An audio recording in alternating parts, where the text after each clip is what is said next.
بسم اللہ الرحمن الرحیم۔ السلام علیکم ناظرین، ویلکم ٹو مہر وائس یوٹیوب چینل۔ دوستو، آج کی اس ویڈیو میں ہم آپ کو بتانے جا رہے ہیں کہ کس طرح ایک بوڑھے فقیر نے حضرت خضر علیہ السلام کو ایک دفعہ غلاموں کی منڈی میں فروخت کر دیا۔ حضرت خضر علیہ السلام ایک دفعہ کہیں جا رہے تھے اور وہ بہت بوڑھے تھے۔ ان کے پاس کسی قسم کا ساز و سامان یا رقم نہیں تھی، بالکل خالی ہاتھ تھے۔ راستے میں انہیں ایک فقیر ملا۔ اس نے حضرت خضر علیہ السلام سے کہا کہ مجھے خدا کے نام پر کچھ دے دو۔ حضرت خضر علیہ السلام نے جواب دیا کہ میرے پاس تو کچھ بھی نہیں ہے۔ اس فقیر نے دوبارہ کہا کہ مجھے اللہ تبارک و تعالیٰ کے نام پہ کچھ تو دے دو۔ حضرت خضر علیہ السلام نے جواب دیا کہ بھائی، میں اسی خدا کا نام لے کر تم سے کہتا ہوں کہ میرے پاس کچھ بھی نہیں ہے، میرے سامنے اتنا عظیم نام نہ لو۔ اس فقیر نے تیسری مرتبہ کہا کہ مجھے اللہ تبارک و تعالیٰ کے نام پر کچھ تو دے دو۔ حضرت خضر علیہ السلام نے جواب دیا کہ تو نے اتنی بڑی ہستی کا نام لے لیا ہے، مگر میرے پاس کچھ بھی نہیں ہے۔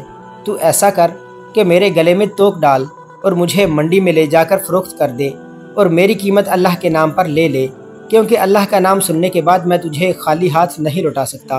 اس فقیر کو کیا پتہ تھا کہ یہ اللہ کے برگزیدہ نبی حضرت خضر علیہ السلام ہیں۔ بہرحال اس نے کچھ پوچھے بغیر ان کے گلے میں توک ڈال دیا اور منڈی میں لے گیا، اور وہاں جا کر اعلان کرنے لگا کہ اس بوڑھے کو خرید کر کون اپنا غلام بنائے گا۔ منڈی کے خریداروں میں ایک بوڑھا آدمی بھی تھا۔ اس نے اپنے دل میں سوچا کہ یہ شخص تو بوڑھا ہے، کام کرنے کے قابل نہیں ہے، اگر کسی اور نے اسے خرید لیا تو اس سے خوب کام لینے کی کوشش میں اس پر ظلم کرے گا، لہٰذا اسے میں ہی خرید لیتا ہوں۔ چنانچہ وہ آگے بڑھا اور اس نے اس بوڑھے غلام یعنی حضرت خضر علیہ السلام کو خرید لیا اور اپنے گھر لے آیا۔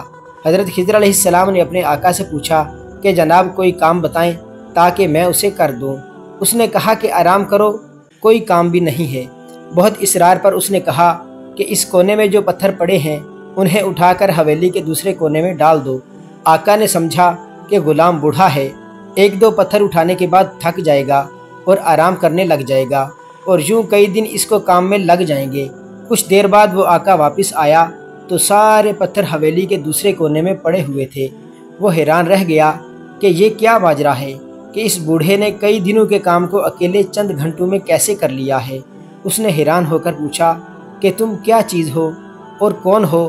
انہوں نے جواب دیا کہ جناب میں آپ کا غلام ہوں۔ کافی دنوں کے بعد اس بوڑھے نے پھر حضرت خضر علیہ السلام سے کہا کہ یہ دیوار بہت پرانی اور بوسیدہ ہو چکی ہے، اس کو گرا کر نئی دیوار بنا دو۔ یہ کہہ کر وہ آقا ایک کونے میں چھپ کر بیٹھ گیا تاکہ دیکھ سکے کہ یہ بوڑھا کیسے کام کرتا ہے۔ چنانچہ حضرت خضر علیہ السلام نے پرانی دیوار گرائی، گارا بنایا، پھر ایک پتھر کو گارا لگا کر دیوار بنانے کے لیے رکھا، اور پھر یوں پتھروں کو اشارہ کیا تو پتھر ترتیب سے دیوار پر لگنا شروع ہو گئے، اور پھر آنن فانن دیوار کھڑی ہو گئی۔ بوڑھا مالک دوڑ کر آیا اور ان سے پوچھا کہ آپ کون ہیں؟ انہوں نے جواب دیا کہ میں آپ کا غلام ہوں۔ اس بوڑھے آقا نے کہا کہ خدا کے لیے مجھے بتائیں کہ آپ کون ہیں؟ حضرت خضر علیہ السلام نے جواب دیا کہ میں آپ کو بالکل بھی نہ بتاتا، مگر آپ نے خدا تعالیٰ کا نام لے لیا ہے، اس لیے اس عظیم ہستی کے نام کی وجہ سے بتا دیتا ہوں کہ میں خضر ہوں۔ وہ بوڑھا ڈر گیا کہ آپ اللہ تبارک و تعالیٰ کے برگزیدہ پیغمبر ہیں، اور کہنے لگا مجھ سے گستاخی ہو گئی، بس آپ آزاد ہیں۔ یہ تھے وہ لوگ جو خدا کے نام کی اتنی لاج رکھتے تھے، تبھی تو اللہ تبارک و تعالیٰ نے انہیں اتنا بلند مقام عطا فرمایا تھا۔ سبحان اللہ العظیم۔